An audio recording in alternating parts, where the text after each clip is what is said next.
Sa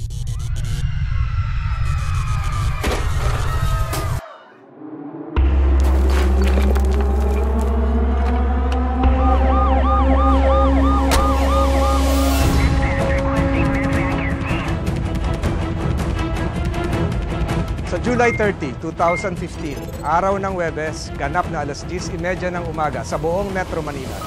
At sa ganap na alas 8 naman ng gabi, sa Ortigas Business District, maririnig ninyo sa inyong mga radyo ang tunog o ingay na idudulot ng isang malakas na lindol. Pudyat po yan ang pagsisimula ng Metro-wide Shake Drill, kung saan lahat ng paaralan, mall, barangay at iba't ibang establishmento sa buong Metro Manila ay hinihikayat nating sumali sa earthquake drill na ito na maghahanda sa ating lahat laban sa banta ng 7.2 magnitude earthquake. Hindi biro ang lindol na ito kung sakaling gumalaw ang West Valley Fault.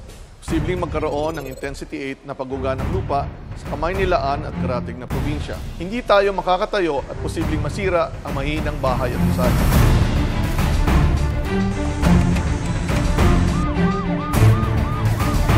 Kaya hindi po natin maaaring ipagsawalang bahala na lang ang bantang ito.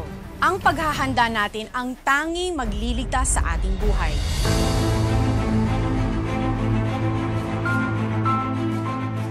Mag-log on din sa www.bepreparedmetromanila.com para sa impormasyong kinala para sa shake drill. Seryosohin po natin ang shake drill na ito. Makipag-ugnayan sa mga lider ng inyong pamahalaan lokal, barangay, kumpanya, eskwelahan at mga komunidad na nakakasakop sa inyo. Mahalaga ang kooperasyon ng bawat isa sa atin.